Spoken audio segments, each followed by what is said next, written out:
사랑과 은혜가 많으신 하나님 아버지, 주님께 우리에게 감사와 경배의 마음 올려드립니다.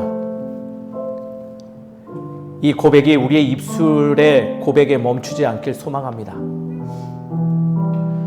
주님께서 방황하는 나를 붙들어 주셨고, 그리고 인도하사 오늘의 이 예배 자리로 참여시켜 주심을 기억하기에 진심을 다하여 주님께 감사의 마음 올려드립니다.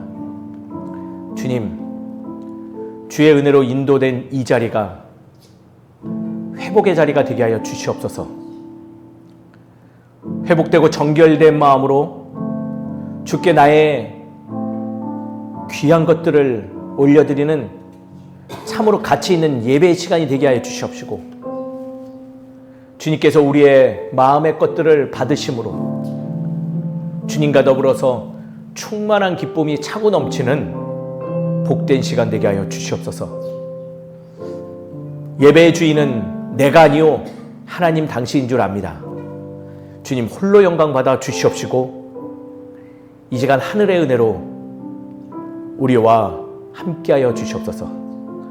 모든 것을 주님께서 인도하시며 우리를 일으켜 세우실 줄 믿사옵고 예수 그리스도 이름으로 기도드립니다. 아멘. 오늘은 부활절 7번째 주일이며 저희 교회 개인적으로 창립 기념 주일입니다. 창립 기념 주일이라 하면 기쁨이 가득한 날이 아니라 우리의 본래적인 태생을 기억해내며 그 의미에 합당한 삶을 살아가는지 점검하는 주일입니다. 그것을 기억하며 이 시간 예배에 참여하는 우리 모두가 되기를 간절히 소망합니다. 함께 일어나서 찬송가 8장 찬송 부르도록 하겠습니다.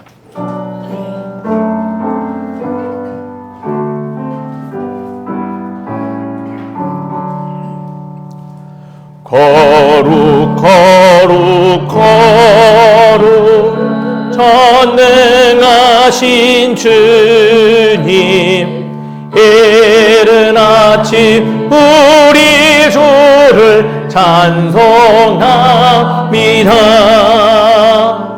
거룩 거룩 거룩 자비하신 주님, 성삼위일체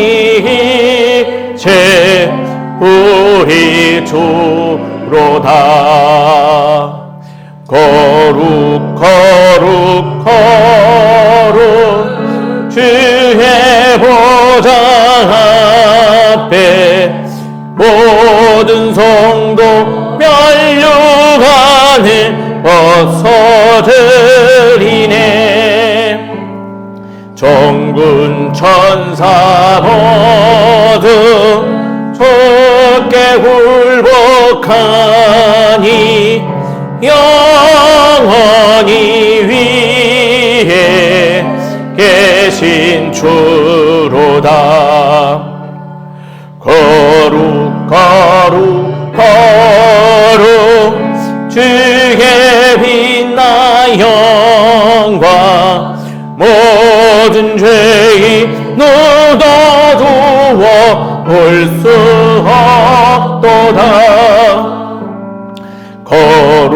거룩하신 이가 주님밖에 없네. 온전히 전능하신 주로다. 거룩 거룩 거룩 전능하신 주님, 천지 만물 모두 주를 찬송합니다. 거룩 거룩 거룩 전능하신 주님, 성삼위일체 우리 주로다.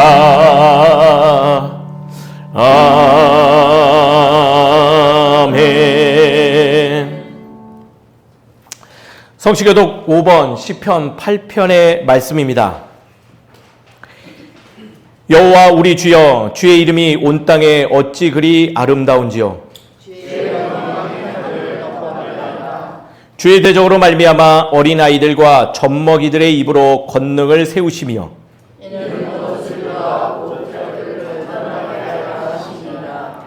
주의 손가락으로 만드신 주의 하늘과 사람이 무엇이기에 주께서 그를 생각하시며 그를 하나님보다 조금 못하게 하시고 주의 손으로 만드신 것을 다스리게 하시고 만물을 그의 발 아래 두셨으니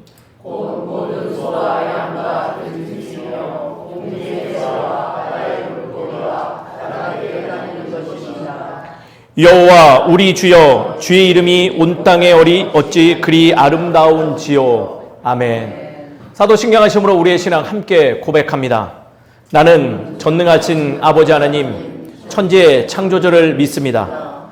나는 그의 유일하신 아들 우리 주 예수 그리스도를 믿습니다. 그는 성령으로 잉태되어 동정녀 마리아에게서 나시고 본디오 빌라도에게 고난을 받아 십자가에 못 박혀 죽으시고 장사된 지 사흘 만에 죽은 자 가운데서 다시 살아나셨으며 하늘에 오르시어 전능하신 아버지 하나님 우편에 앉아 계시다가 거기로부터 살아있는 자와 죽은 자를 심판하러 오십니다. 나는 성령을 믿으며 거룩한 공교회와 성도의 교제와 죄를 용서받는 것과 몸의 부활과 영생을 믿습니다. 아멘. 다 자리에 앉겠습니다. 찬송가 323장 찬송 부르겠습니다.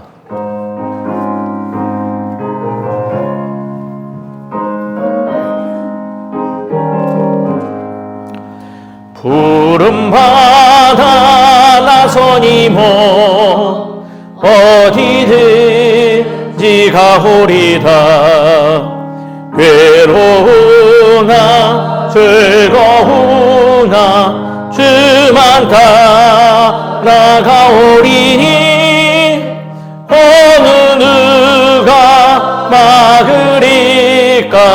죽음이 늘 막으리까.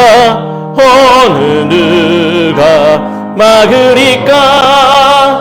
죽음이 늘 막으리까.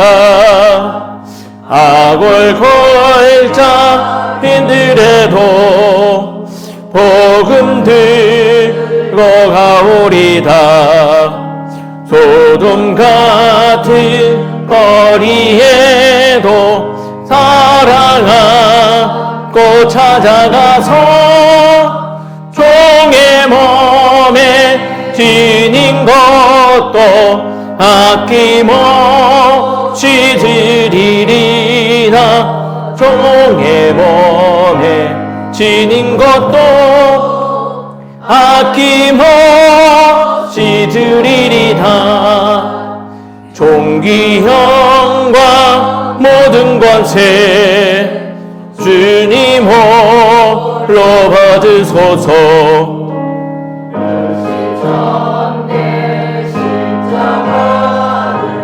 새같이 먹어오리다.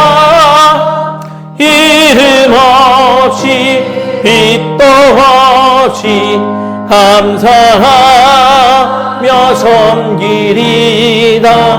이름 없이 빛도 없이 감사하며 섬기리다.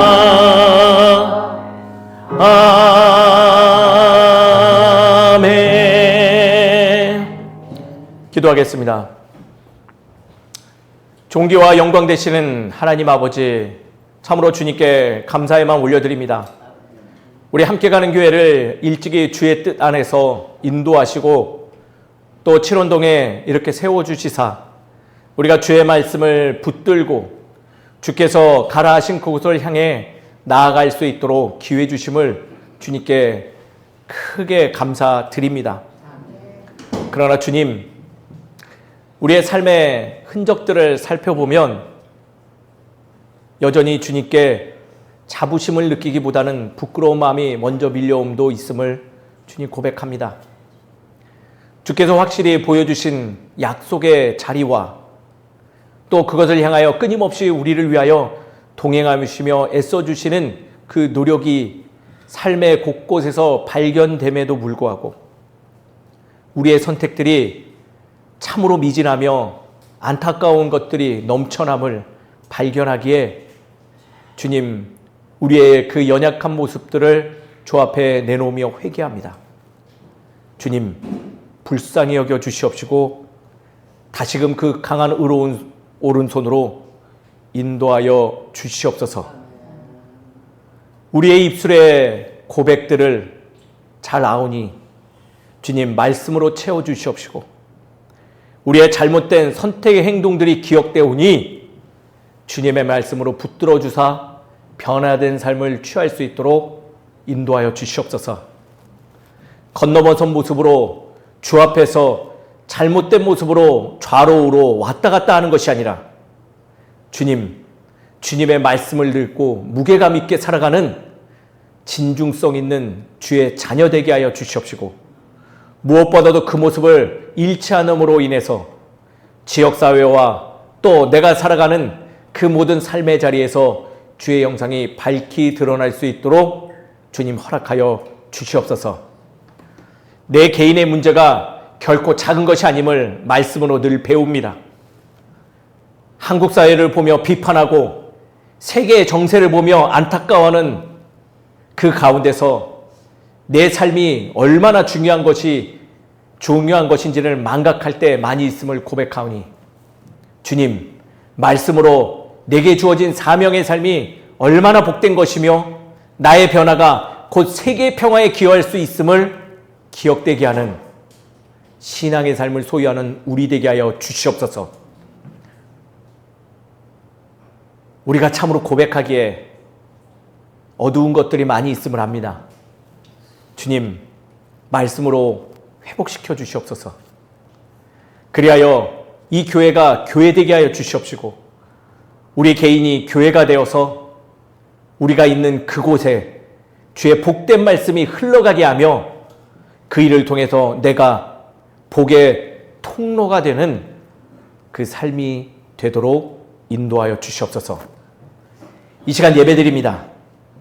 주님, 다른 것 기억되지 않게 해주시옵시고 오직 주의 형상만 마주하게 하여 주시옵소서.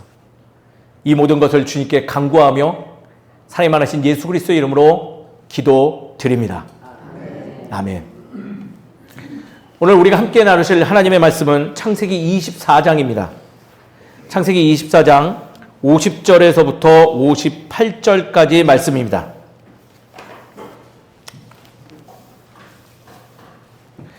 창세기서 24장 50절에서부터 58절까지 말씀입니다. 오늘도 예배에 참여해 주시는 마음으로 봉독해 주실 분을 찾습니다. 50절에서 54절까지 그리고 55절에서 58절까지 봉독해 주실 분들 혹시 있으시면 자발적으로 일어서 주시기 바랍니다. 네, 김웅철 집사님 한 분 일어나셨고요. 또 한 분 더 찾습니다. 없으면 제가 하도록 하겠습니다. 네. 그러면 김욱철 집사님께서 50절에서 54절까지 봉독해 주시고 제가 55절에서 58절까지 봉독하도록 하겠습니다. 하나님의 말씀입니다. 경청하십시오. 라반과 그들이 대답하여 이르되 이 일이 여호와께로 말미암았으니 우리는 가부를 말할 수 없노라. 리브가가 당신 앞에 있으니 데리고 가서 여호와의 명령대로 그를 당신의 주인의 아들의 아내가 되게 하라. 아브라함의 종이 그들의 말을 듣고 땅에 엎드려 여호와께 절하고 은금 패물과 의복을 꺼내어 리브가에게 주고 그의 오라버니와 어머니에게도 보물을 주니라. 이에 그들 곧 종과 동행자들이 먹고 마시고 유숙하고 아침에 일어나서 그가 이르되 나를 보내어 내 주인에게로 돌아가게 하소서. 리브가의 오라버니와 그의 어머니가 이르되 이 아이로 하여금 며칠 또는 열흘을 우리와 함께 머물게 하라. 그 후에 그가 갈 것이시나. 그 사람이 그들에게 이르되 나를 만류하지 마소서. 여호와께서 내게 형통한 길을 주셨으니 나를 보내어 내 주인에게로 돌아가게 하소서. 그들이 이르되 우리가 소녀를 불러 그에게 물으리라 하고 리브가를 불러 그에게 이르되 내가 이 사람들과 함께 가려느냐? 그가 대답하되 가겠나이다. 아멘. 말씀을 위해서 기도하겠습니다. 말씀을 통하여 말씀하시는 하나님, 오늘 주신 말씀 우리의 연약함을 이겨내는 뜨거운 능력 되게 하여 주시옵소서. 전한 자의 모습 철저히 가려 주시옵시고 말씀에 담겨져 있는 주의 마음을 발견하는 복된 시간 되길 원하오니 허락하여 주시옵소서. 이 시간을 모든 일들을 주님께서 인도하실 줄 믿사옵고 사랑이 많으신 예수 그리스도의 이름으로 기도드립니다. 아멘. 옆에 있는 분들과 서로 인사 나누도록 하겠습니다. 이렇게 인사하시죠. 내가 당신에게 시원한 얼음이 되도록 하겠습니다. 서로 인사하겠습니다. 시원한 얼음이 되도록 하겠습니다. 예.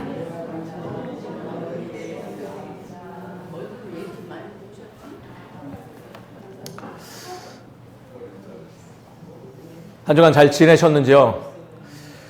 갑자기 더워져서 정말 좀 당황스럽다고 해야 할까요? 이번 한 주 좀 놀라운 일들이 많이 있었던 것 같습니다. 그리고 저도 오늘 인지했는데 어저께까지 분명히 기억하고 있었는데 또 망각했다가 오늘 아침에 인지했습니다. 오늘 저희 교회 창립 기념 주일이랍니다. 우리 박수 한번 치시죠.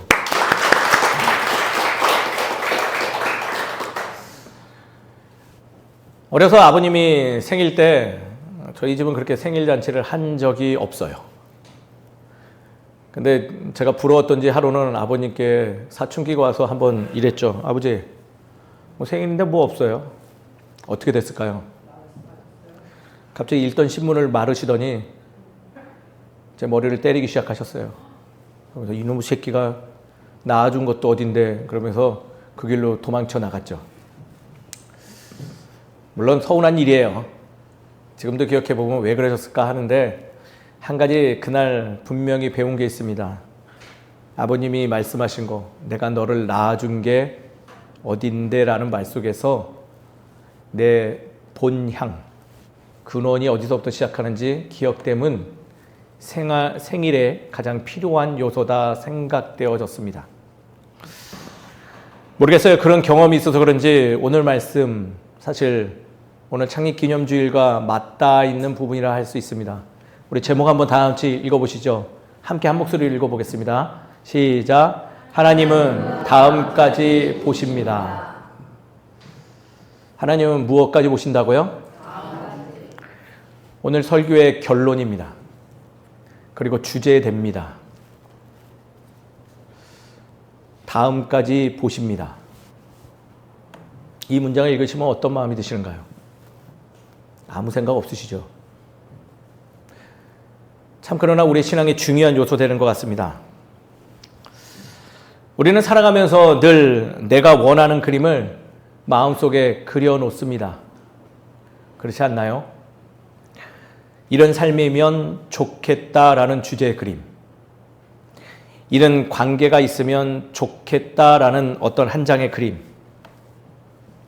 또 내가 이 정도면 잘 이루었어 라고 안주하는 바로 그 한 장면의 그림. 이 정도만 되면 내가 참 여유롭고 안정되겠는데 라고 생각하는 한 컷의 그림들이 어디에 있다고요? 우리의 마음에 늘 있습니다. 그리고 그 그림은 우리를 어떻게 하냐면 자꾸 그 그림 안에 머물고 멈춰서게 하죠. 그리고 이러한 요소 때문에 그런지 많은 이들이 그 그림 안에 머물기를 시도합니다. 이해는 됩니다. 그 그림은 내게 익숙하기도 하고 나에게 안전함과 평안한 마음을 허락하기 때문에 그 그림에 머물고 싶죠. 그래서 우리는 이렇게 표현할 수 있습니다. 나는 멈춰진 그림을 사랑한다 라고 정의할 수 있죠. 이미 완성된 장면을 간절히 바라고 그래서 변화없는 상태에 만족하기를 원하고 그 자리가 그 그림이 요동치지 아니하고 변화되지 않기를 원함을 소망하는 우리의 삶의 자세들, 그리고 우리의 신앙의 모습들. 그러나 그러한 모습은 기독교 신앙과 더 깊이 말해서 하나님의 생각과는 전혀 다름을 증거합니다. 말씀에도 증언하지만 하나님은 우리와 다르십니다. 우리는 멈춰진 그림을 좋아하지만 하나님은 다음을 보시며 계속 움직이기를 원하시는 분이기 때문입니다. 우리는 어떤 한 장면 멈춰서 있고 그것에 안주하려고 하지만 하나님은 늘 그 멈춰진 그 자리 이후까지 보시며 우리가 좀 더 힘을 내서 나아가길 원하고, 우리는 지금 상황에 머물고 싶어 해서 간구하고 요청하지만 하나님은 자꾸 말씀을 통해서 우리에게 그 언덕 너머에 있는 하나님께서 예비하신 약속의 자리가 있음을 끊임없이 우리에게 증언하는 모습을 보니, 하나님은 우리의 인생의 한 장면만 원하시는 분이 아니라 그 너머의 길을 계속 움직이며 나가기를 소망하고 그것을 위해서 함께 하시는 분이다라는 것을 증명하는 게 우리가 들고 다니는 이 말씀의 내용으로 보아 하나님은 다음까지도 보시는 분이다라고 증언할 수 있습니다. 그 말씀 오늘 24장에도 잘 드러나네요. 창세기 23장에서 우리는 지난주 살펴보았듯이 사라는 죽음을 맞이했습니다. 생애가 마감됐죠. 남겨진 이들을 보니 하나같이 노쇠했습니다. 아브라함은 이제 남성으로의 기능도 상실했을 거고 그 또한 아내를 따라 조만간 죽음을 맞이해야 되는 상태겠죠. 복의 근원이라 외쳤던, 믿음의 조상이라 했던 이도 언젠가는 늙습니다. 사람의 눈으로 보면 이제는 한 시대가 끝난 것 같고 이제는 무언가 다 성취됐으니 이쯤이면 마감해도 되겠지라고 생각되어지는 그 시점에 24장으로 들어와서 이야기는 급격히 변합니다. 하나님은 멈추지 않는다라는 것을 노골적으로 드러내죠. 하나님은 이미 다음 세대를 준비하고 계심을 보여주는 장이 바로 24장의 내용이라는 거예요. 오늘 본문 속 주인공 리브가, 즉 아브라함의 아들 이삭의 아내 리브가의 결혼 이야기, 단순한 혼인 이야기 아닙니다. 한 여인의 결혼 이야기는 말씀에 들어갈 자격도 없을 뿐더러 지금 가장 중요한 이 창세기 중간 부분에 들어갈 내용은 아닙니다. 그럼에도 불구하고 는 이유는 무엇이냐면 바로 누군가 볼 때는 한 인생이 마감되어지고 모든 것이 다 끝났다, 이제 멈춰질 시간이다라고 말할 때 하나님은 말씀을 통해 우리에게 말하길, 믿음의 흐름을 이어갈 사람은 우리의 삶에서 계속되어지며 하나님은 그 약속을 한 사람에서 멈추는 것이 아니라 세세토록 이어감을 증언하고 있는 본장이 된다는 것입니다. 그것을 증명하는 말이 58절 리브가의 짤막한 대답에 있습니다. 내가 가겠나이다. 생각해보면 믿음은 결국 고백으로 나타나고 삶으로 증명됩니다. 이해되지 않아도, 미래가 보이지 않아도, 익숙한 자리를 떠나야 해도 신앙인이라면 주님, 내가 가겠습니다. 오늘 말씀을 통해 왜 하나님은 우리가 멈추는 것을 원하지 않으시는지, 우리의 신앙은 어떤 모습으로 다시금 변화를 가져야 하는지 함께 묵상해 보고자 합니다. 사랑하는 성도님 여러분, 다음까지 보시는 하나님을 기억하며 우리 말씀을 함께 살펴보시죠. 오늘 저희가 읽은 본문의 내용입니다. 50절에서 58절까지 내용이죠. 따라하겠습니다. 하나님은 이미 준비하고 계셨다. 50절을 그냥 노골적으로 드러냅니다. 본문에서 라반과 부두엘이라는 사람이 등장하죠. 라반이 누굴까요? 라반 몰라요. 부두엘 누굴까요? 또 몰라요. 왜? 말씀을 안 읽었으니까 모르실 거예요. 라반과 부두엘은 리브가의 오빠이며 부두엘은 리브가의 아버지이십니다. 즉 지금 시집 보내는 딸의 실제 권력자들인 것이죠. 그들이 근데 말하기를 이렇게 말합니다. 이 일이 여호와께로 말미암았으니 라고 합니다. 다른 표현으로는 뭐예요? 이것은 우리가 만든 게 아니라 누가 만들었다고요? 하나님이 만들었네요 라고 고백하는 거예요. 그럼 앞에 내용을 읽어야죠. 어디에서 읽어야 돼요? 어디에서요? 맞죠? 예. 집에서 읽으셔야 돼요. 아브라함이 이제 노새하고 홀로 남겨질 이삭을 염려하며 그에게 짝을 찾아주겠다 생각합니다. 그리고 그 종을 보내죠. 종을 보내고 그 종은 방황하다가 한 우물가에서 리브가라는 여인을 발견하게 되고 다시 아브라함에게 이야기하고 그 여인을 며느리로 삼겠다 하고 그 집을 등장하고 난 다음이에요. 앞에 읽어보세요. 꼭. 대답을 안 하시는 거 보니까 절대 안 읽으실 것 같아요. 자, 참고로 요거는 설교랑 번외적 얘기인데 제가 지난주부로 성도님들을 신뢰하지 않기로 결정했습니다. 그 일은 남자 성도님들이 잘 하실 거예요. 잘 들으세요. 꼭 뭐 하셔야 된다고요? 집에 가서 읽으십시오.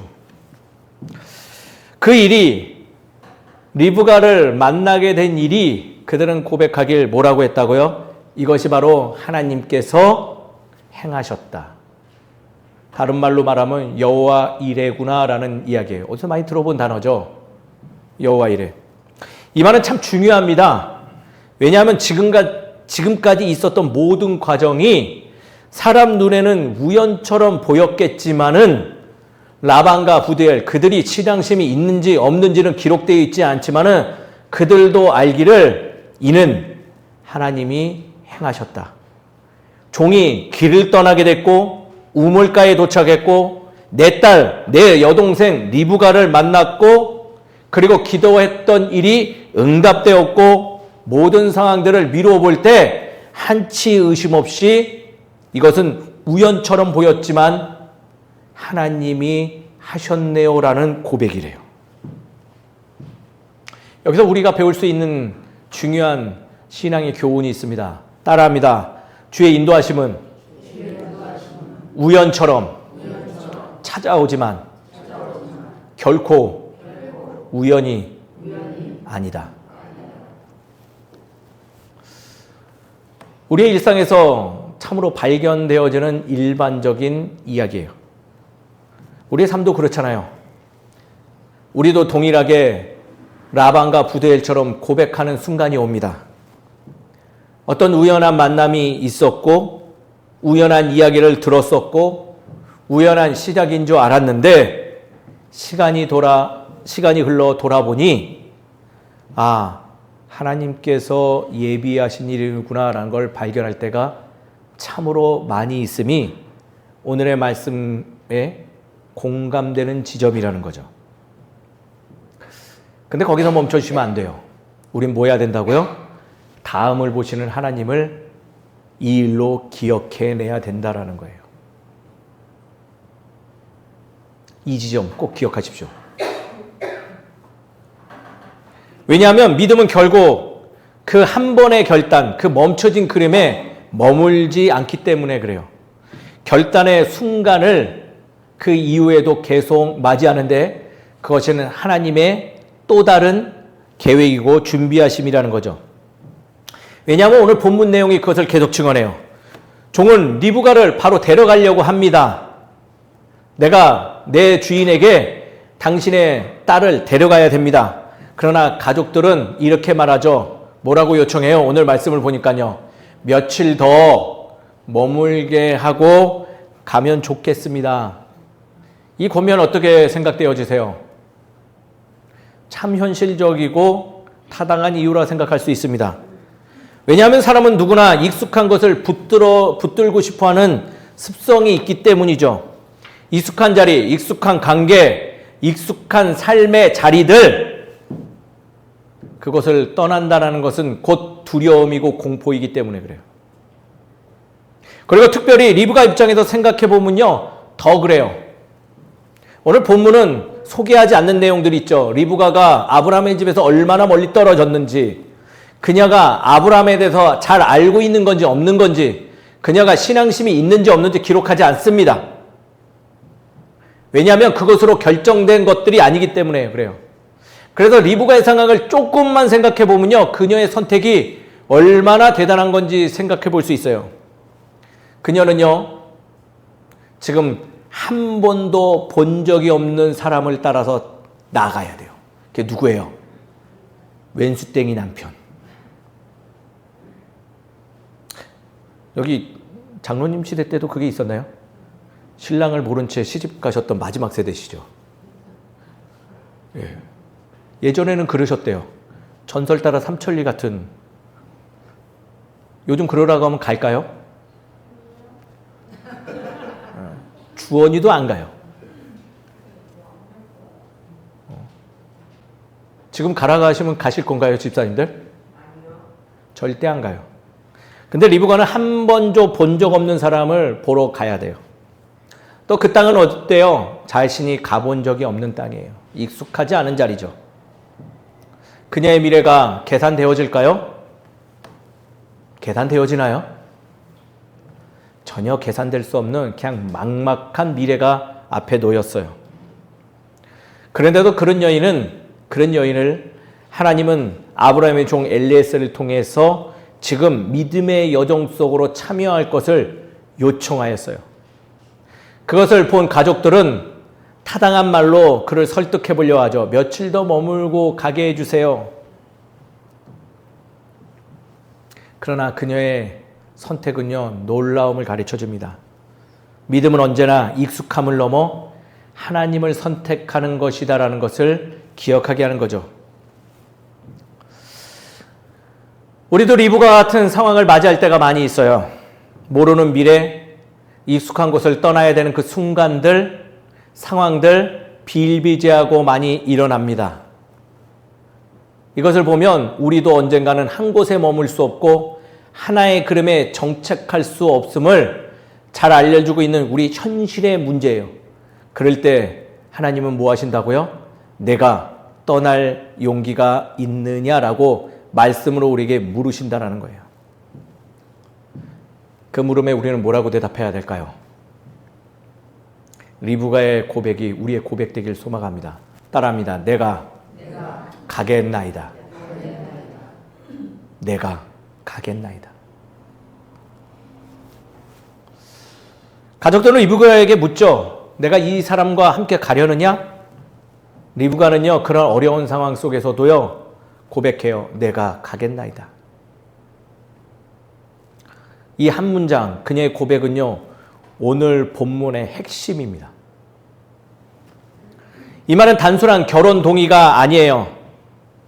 떠남의 결단, 순종을 향한 고백, 하나님의 인도하심을 향한 믿음의 흔적들이라는 거예요.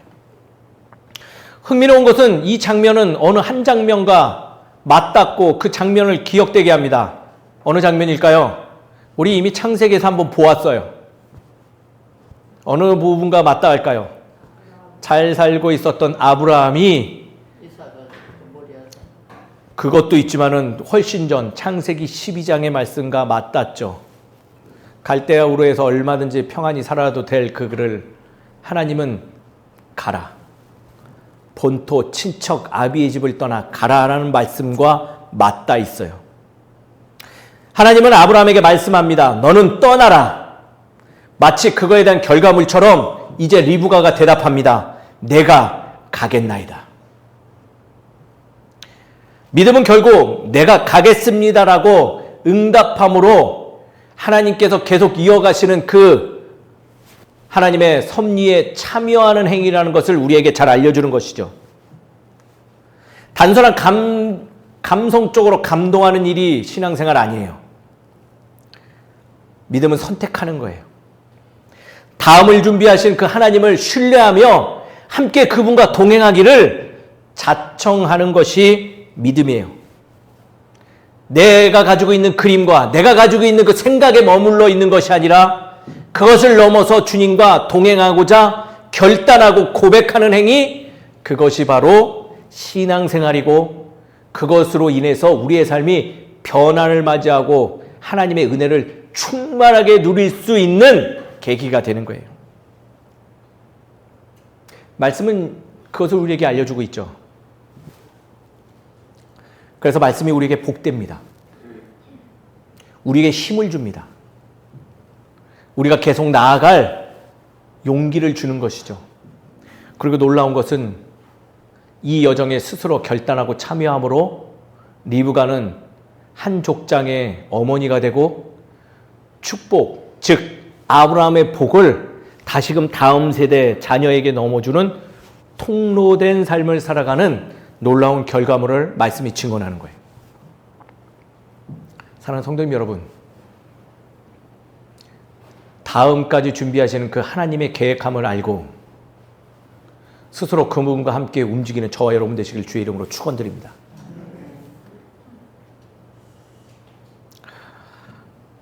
하나님은 다음까지도 보십니다. 다음 세대를 보시고 우리가 없는 그 미래의 세계 속에서도 계속 그분의 언약을 이어갈 것을 기억하며 우리를 한 사람 한 사람을 복의 통로로 사용하시고 계신다라는 거예요. 근데 안타깝게도요, 이러한 가르침이 있음에도 불구하고 우리는 뭐 하려고 할까요?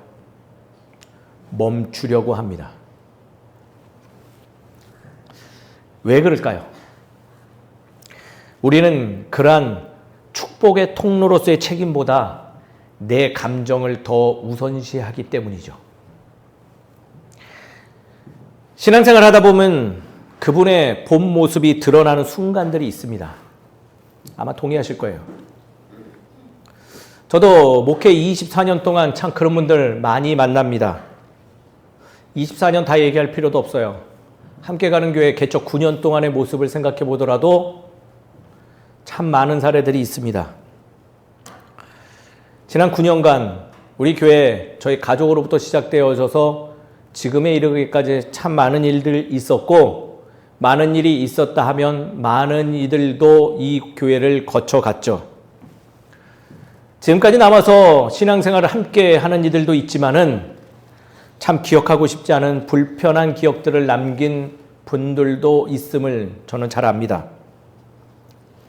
그들의 모습, 하나같이 무례하고 불편한 말과 행동을 반복하던 이들, 자신이 그려놓은 그 그림을 강요하고 그 그림이 맞지 아니하면 보이지 않는 곳에서 비난하고 있던 그들의 모습들,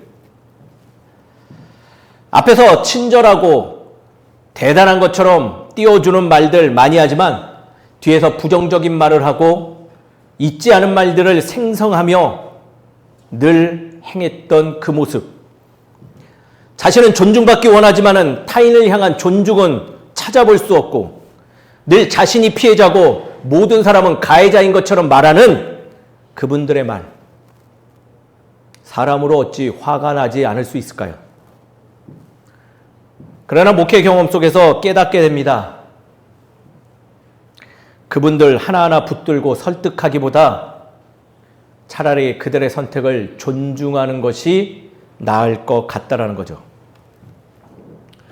왜냐하면 무엇보다도 나와 교회는 다음까지 준비하시는 하나님과 동행하기를 결단하는 이들이기 때문에 그 동행을 멈춰서도 아니 되며, 무엇보다도 그 무책임한 일들에 에너지 쏠 이유가 1도 없기 때문이라는 거예요. 책임감 없는 신앙은 결국 스스로를 옥매이는 올무일 뿐이지, 나까지 나서서 그 일들을 대응해봐야 그것은 나 또한 멈춰서는 일이라는 것을 잘 알기 때문에 그날로 멈췄죠. 교회가 그 모습에 동일하게 대응하기보다는 다음을 생각하시는 하나님을 보며 인내하고 감내하는 것이 훨씬 신앙적인 것을 배웠기 때문입니다. 두렵고 떨리는 마음으로 그래서 그것으로 붙잡고 나아갔어요. 근데 놀라운 일이 벌어지더라고요. 결국 그들은 자신의 그림자 속에 갇혀 멈춰서서 기억되지 못함으로 사라진다라는 것이에요. 믿음은요, 신앙생활은요, 감정적으로 하는 거 아니에요. 나를 바라보는 그 하나님의 시선을 기억하며 책임감 있는 삶을 소유해서 그 삶을 다음 세대까지 이을 수 있도록 행하는 처절한 몸부림된다는 거예요. 우리의 멈춰섬은 곧 생명을 앗아가는 일입니다. 우리 예배 왜 드리나요? 예배 왜 드릴까요? 찬양, 기쁨, 한 요소일 수도 있죠. 생명을 취하기 위해서 드리는 거예요. 다른 말로 바꿔 말하면 우리 예배 드리는 것은 그냥 드리는 거 아니에요.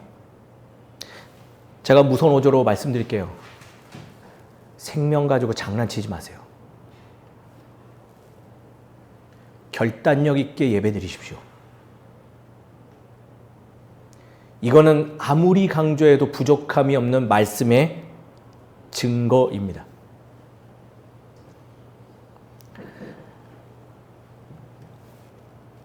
우리는 늘 하나님의 섭리를 우연처럼 여겨요. 가치 없는 것처럼 생각하죠. 살아보니 우연처럼 보이는 것들 우연이었나요? 그건 믿지 않는 사람들의 고백일 뿐이에요. 그들은 우연이라고 말하죠. 그러나 신앙인들은 다 압니다. 아, 이것은 우연을 가장한 하나님의 섭리였구나. 저는요, 중학교 시절에 아버지한테 매 맞을까 봐 가출한 적이 있어요. 단 하루 만에 끝났어요. 왜냐하면 제가 쉬었던 장소가 어딘 줄 아세요? 교회에서 쉬다가 잡혔어요. 그날 우연인 줄 알았어요. 청년의 시기에 무리지어서 패싸움 하다가 크게 손상시키고 도망쳤어요. 또 잡혔어요. 어디서 잡혔을까요? 교회에서 잡혔어요. 삶의 막다른 골목 같은 순간을 맞이했는데 제가 정처 없이 돌다가 생각해보니 그 자리는 교회 예배의 자리였어요. 그때는 몰랐어요. 그게 다 우연이었구나 라고 넘겼죠. 근데 시간이 지나보니 우연이 아니었고 하나님은 이미 깨닫기, 즉 내가 인지하기 전부터도 나를 주의 사람으로 만들기 위한 준비하시며 인도하셨음이 발견되어진다는 거예요. 사랑하는 성도님 여러분, 오늘 예배 참여하신 거 우연 아니십니다. 우리 다음까지도 그 생명을 또 하나님이 맺으신 언약을 잊기 위하여 만들어 오신 하나님의 은혜의 선물인 줄 기억하는 저와 여러분 되시길 주의 이름으로 축원드립니다. 우리는 결단보다 자꾸 남에게 짐 지우는 것에 익숙하죠. 각종 모임에서도 쉽게 찾아봐요. 저 사람이 하면 좋겠어. 저분이 맡았으면 좋겠어요. 누가 좀 했으면 좋겠어요. 저는 부족하기 때문에 저 사람이 꼭 해야 돼요. 실수로라도 내가 먼저 하겠습니다라고 고백하는 것이 참 찾기 힘들어요. 남이 짐 지우는 것은 당연하게 여기며 내가 지는 무게는 회피하려고 하는 핑계된 모습들이죠. 신앙의 삶은요, 남에게 짐 지우는 행위가 아니에요. 신앙은 따라합니다. 내가 결국 결단하는 것이다. 내가 결단하는 거예요. 누구를 위해서? 나를 위해서. 예전에 홍민기 목사님이 사적인 자리에서 이런 말 한 적이 있어요. 무슨 말을 했냐면 그 자매들이 너는 사목감이야, 사목감이야. 막 서로들 얘기하는 걸 보더니 콧방귀를 끼면서 얘기했죠. 야, 너는 사목감 아니야. 그랬더니 자매들이 막 들고 일어났어요. 목사님, 우리를 무시하는 거예요? 어떻게 그렇게 말할 수 있어요? 그랬더니 뭐라고 말하는 줄 알아요? 야, 너희들 사목감 아닌 건 너희들 말 속에서 드러나. 사목감은 이미 생각되면 되지만은 사목감 아닌 거는 관계없는 일이라면 애초부터 생각도 안 나고 너희의 귀에 들리지도 않아 라고 말했어요. 제가 이 말을 왜 드릴까요? 신앙생활을 하면 끊임없이 어떤 들려오는 것들이 있죠. 우리는 신앙의 도전이라고 합니다. 왜 들려올까요? 오늘 찬송 부름받아 나선이 봄, 거기에 결단은 누가 해야 될까요? 부르지도 않았으면 애초부터 들리지도 않고 생각도 나지 않습니다. 들리고 본 곳이 있고 내 삶의 곁에 있다면 내가 해야 될 일들이에요. 그것이 익숙하지 않아도. 사랑하는 성도님 여러분, 돌려서 이야기하지 않겠습니다. 정지하지 마십시오. 다음까지 보시며 준비하시는 그 하나님과 함께 동행하며 다음까지 나아가는 저와 여러분 되시기를 주의 이름으로 축원드립니다. 그렇다면 오늘의 말씀 우리는 적용해서 어떻게 살아가야 될까요? 저는 3가지 제시하고 있습니다. 신앙생활의 3가지입니다. 첫 번째는요, 따라가겠습니다. 책임 있는 믿음 생활. 모르는 얘기인가요? 다 아는 내용이에요. 책임 있는 믿음 생활. 나를 바라보는 사람들의 시선을 기억해야 됩니다. 그래야지 책임감 있는 신앙의 삶을 소유할 수 있는 거죠. 믿음은요, 혼자만의 신념이 아니라 삶으로 보여주는 책임입니다. 한국교회 80년에서 2000년 동안 굉장히 2000년 초반 때까지 유행했던 것이 있어요. 뭔지 아세요? 교회에서 굉장히 유행했던 것이 있어요. 매번 여름 때만 되면 엄청난 예산을 들여서 교회에서 많은 이들을 여기 참여시키죠. 뭘까요? 수련회입니다. 수련회. 남녀, 노소, 유아부터 청소년까지 모두 경험했었죠. 그 제일 많이 경험한 세대가 몇 년도부터 몇 년도 세대인지 혹시 알고 계세요? 65년도부터 90년도 생 사이에 탄생하신 분들이 제일 많이 참여했습니다. 혹시 고개 안 걸리시는 분들, 65년도 전 태생 분들 아마 몇 분 안 계실 거예요. 아주 심혈을 기울여서 많이 그곳에 참여했죠. 그리고 우리는 늘 바랬어요. 그곳에 다녀오면요, 무언가 달라지고 성장할 것이라는 기대감이 만끽했죠. 그들이 지금 3, 40년 지나 성장했습니다. 그 기독 세대들이 남겨놓은 결과물이 대체 무엇이 있을까요? 가장 많은 수련회, 가장 많은 신앙교육, 그 어떤 한국 교회사에서 가장 많은 누림을 가진 그 세대가 만들어 놓은 거는, 남겨놓고 있는 것은 이런 것들입니다. 환경 좋은 예배당, 교회 건물의 확대, 풍족한 예산을 남겨놓은 것들이죠. 좋아 보이세요? 그러나 그들은 결정적으로요, 치명적인 세대가 됐습니다. 자녀 세대들에게 신앙의 본이 안 된 첫 번째 세대가 되었어요. 자녀들에게 신앙의 삶을 권면도 못하는 세대입니다. 부모와 자녀와 한 예배당에서 예배드리지 못하는 첫 세대가 됐어요. 그 세대들을 자녀와 함께 예배드려도 자녀와 같이 눈 감고 잠든 세대가 됐습니다. 예배 드려도 신앙에 감동이 없고 예배 드려도 변화된 삶을 소유하지 못한 세대가 그 세대들이죠. 한국교회는 명명합니다. 멈춰버린 세대라고. 그들로 인해서 앞으로 100여 년간은 한국교회 성장 없을 거라 예견합니다. 앞으로 20년, 30년 뒤에는 한국교회는 피폐해지고 땅으로 실추될 것이며 이미 그 흔적들은 곳곳에서 등장하죠. 더 안타까운 것은 그 세대들은 여전히 자녀들과 함께 아무 생각 없이 큰 예배당에 편안한 예배 환경 속에서 그냥 앉아만 있을 뿐이죠. 일회성, 멈춰버린 신앙의 자세들. 사랑하는 성도님 여러분, 우리 함께 가는 교회는요, 꾸준히 미래를 생각하며 현재 맡겨진 삶에 책임감 있는 삶을 소유하는 저와 여러분 되시길 주의 이름으로 축원드립니다. 신앙의 흔적을 남기는 것은요, 홍해를 가르는 일 아닙니다. 내가 책임감 있는 삶을 내 자녀에게 보여주는 거예요. 부탁드립니다. 옆에 있는 분들 잠에서 깨우십시오. 집에 가서 가족을 깨우십시오. 흔들어 깨우라는 것이 아니라 본이 되는 신앙의 믿음 생활 가지고 깨워내십시오. 그러지 않으면 우리의 생명이 사라질 것입니다. 두 번째입니다. 따라합니다. 일상의 영성생활.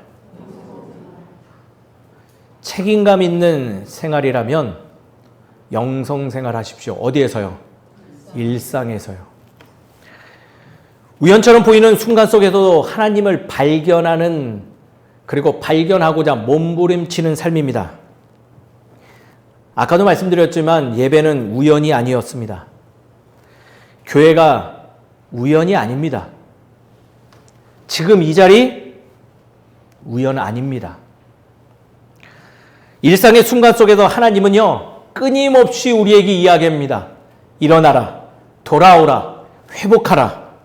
내가 너를 창조하였고 너는 내 자녀다라고 끊임없이 이야기합니다. 그런데요, 이 외침 앞에서 우리의 신앙생활 엄살이 너무 심한 것 같습니다. 엄살이 너무 심해요. 무엇인가 권면하면요, 한 번쯤 이야기해 봤을 내용들 제가 정리했습니다. 목사님, 뭘 또 괜한 거 시키려고 하세요?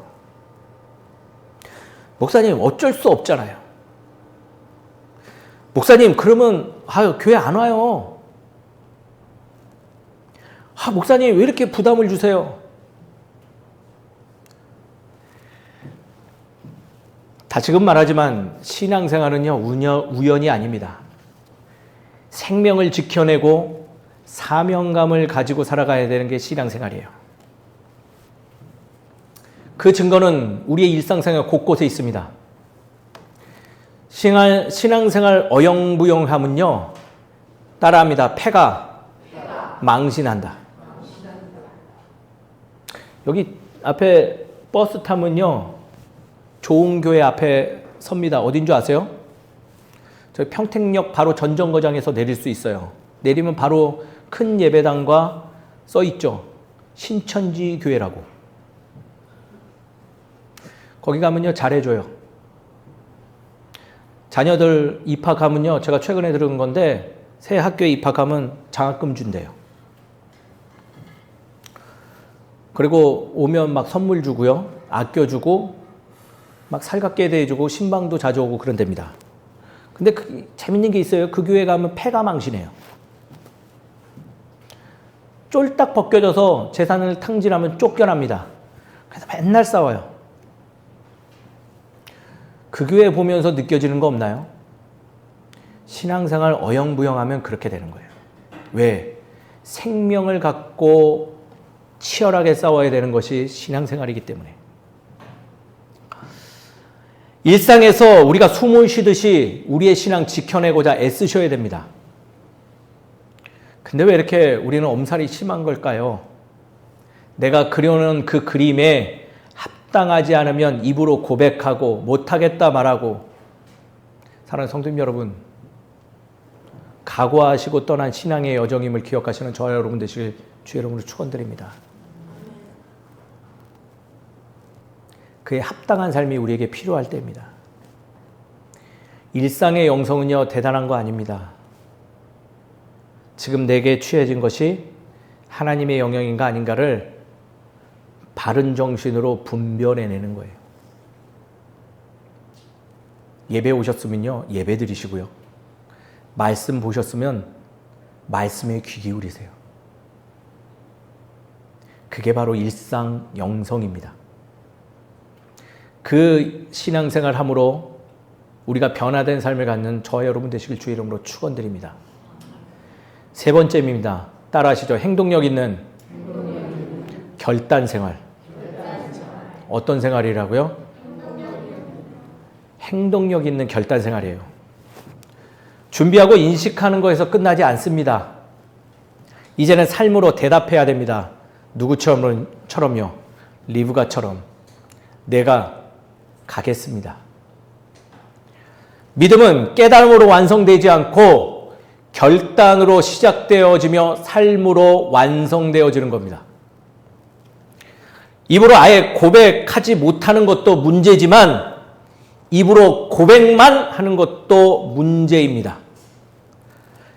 야고보서의 교훈을 빌어 말씀드립니다. 행함이 있는 믿음을 소유하는 우리 교회 되었으면 좋겠습니다. 저부터 그렇게 살도록 하겠습니다. 이거요, 거창한 거 아닙니다. 우리의 일상에 늘 있는 거예요. 말씀으로 도전받은 것이 있으면 용기 있게 나누고 살고자 애쓰십시오. 제가 지난주 말씀 나눔에 대해서 얘기할까요? 지난주 큰 결단을 내렸죠. 올해 제가 왜 목사님 1시부터 왜 나눔 시간 가져요? 라고 묻는 분들이 많이 있더라고요. 그래서 오늘 처음 밝힙니다. 올해 성도님들로부터 칭찬을 많이 받았어요. 혹시 하신 칭찬들 기억하세요?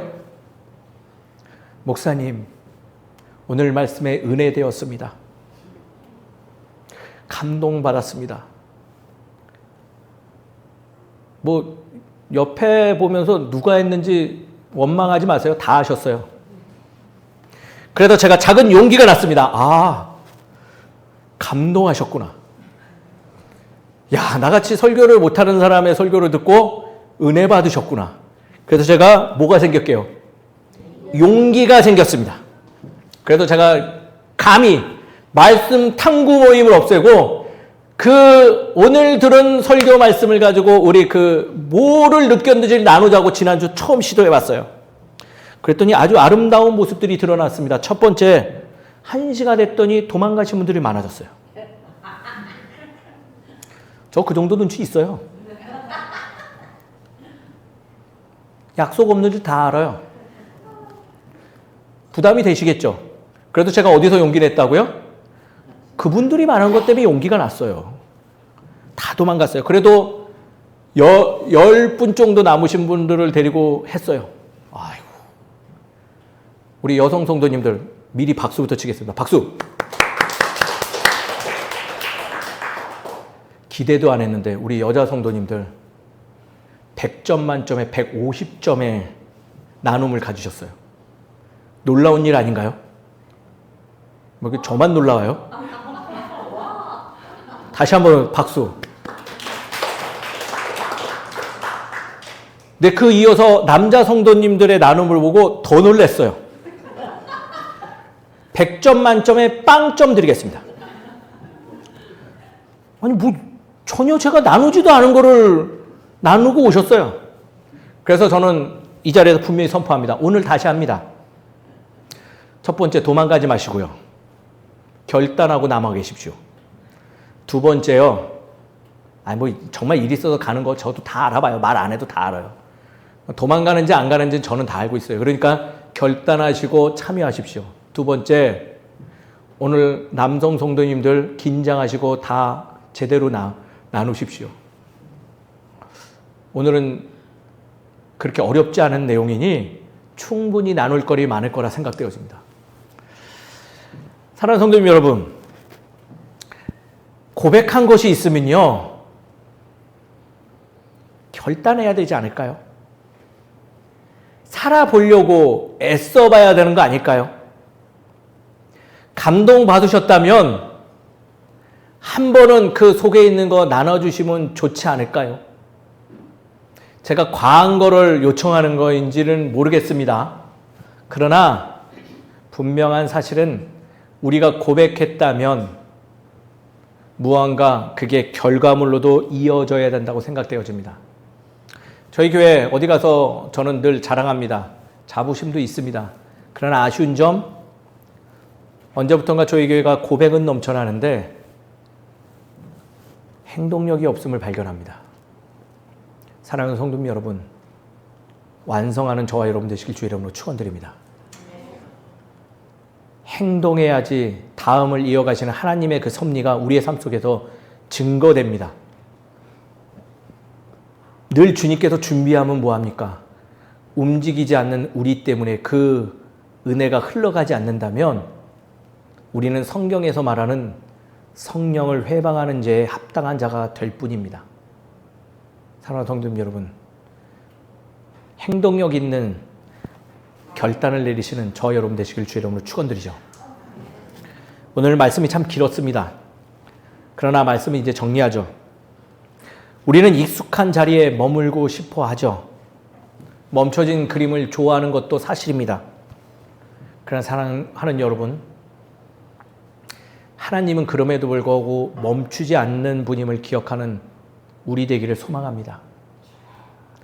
그분은 계속 운행하시며 주의 나라를 나의 삶뿐만 아니라 내가 만나는 다음 세대 모든 이들에게도 전해주길 소망하십니다.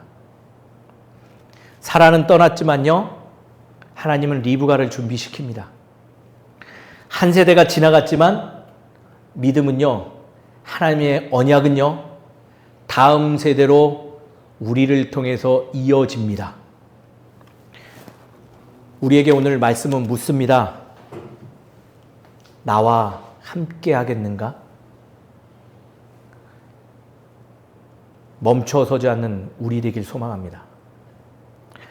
그리고 하나님께 저와 더불어서 고백할 것은 주님, 다른 이가 아니라 내가 가겠습니다 고백하는 참으로 성숙된 신앙의 삶을 소유하는 우리 모두가 되기를 주의 이름으로 축원드립니다. 기도하겠습니다. 인도하시는 하나님 아버지, 우리는 익숙한 자리에 머물고 싶어 했고 멈춰진 그림 속에 안주하려 했습니다. 그러나 하나님은 오늘도 우리 삶을 다음 세대로 이어가고 계시고자 준비하고 계심을 믿습니다. 책임감 있는 믿음 생활을 살게 하게 하여 주시옵시고 일상 안에서 하나님의 섭리를 세밀하게 발견하는 우리 되게 하여 주시옵소서. 그리하여 우리의 입술에 고백하고 살아가기를 주님, 내가 가겠습니다 결단하는 용기가 있는 주의 자녀 되게 하여 주시옵소서. 우리가 멈추지 않고 하나님 나라를 향해 계속 걸어가는 믿음의 사람이 될 때 우리의 삶의 자리에 하나님 나라의 충만하신 은혜가 넘쳐날 줄 믿습니다. 나의 그 삶을 통해서 내 인생이 변화되어지고 내 주변에 있는 이들이 생명을 누릴 줄 믿습니다. 주님, 우리를 인도하여 주시옵소서. 이 마음을 가지고 귀한 예물 준비하여 주님께 올려드립니다. 주님, 우리가 그 예물에 담은 마음들이 먼저 주님께 올려지도록 하여 주시옵시고 주님께 올려드려진 마음이 그 은혜의 마음들이 필요한 이들에게 흘러가 우리와 더불어서 하나님의 나라를 충만하게 누리는 복된 신앙의 삶을 이어갈 수 있도록 주님 도와주시옵소서. 오늘 우리의 고백들이 삶의 열매를 맺고 우리의 몸에 신앙의 흔적을 남기길 소망하오니 인도하여 주시옵시고 늘 주 안에서 준비하는 우리의 삶에 하늘의 크나큰 은혜를 허락하여 주시옵소서. 이 모든 말씀 사랑이 많으신 예수 그리스도의 이름으로 기도드립니다. 아멘. 다 함께 일어나서 예수신경 외치고 축도함으로써 예배 마치도록 하겠습니다. 다 함께 예수신경 외치겠습니다. 이스라엘아 들어라, 주 곧 우리 하나님은 유일한 주시라. 내 마음을 다하고 목숨을 다하고 뜻을 다하고 힘을 다하여 주 너의 하나님을 사랑하라. 그리고 내 이웃을 내 자신과 같이 사랑하라. 이보다 더 큰 계명이 없느니라. 아멘. 축도하겠습니다. 지금은 우리 주 예수 그리스도의 은혜와 하나님의 무한하신 사랑과 성령님의 가망감동 역사하시고 인도하심이 이제는 다음까지도 보시며 준비하시는 하나님을 기억하며 책임감 있고 결단력 있는 삶을 살아가겠다 결단하는 이 자리에 있는 모든 성도들 머리 위에 가정과 직장과 삶의 터전 위에 이제로부터 영까지 함께해 주시기를 간절히 축원하옵나이다.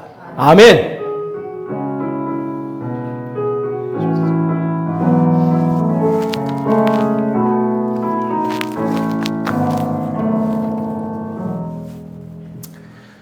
예배 마쳤습니다. 하나님께 영광의 박수 올려드리도록 하겠습니다.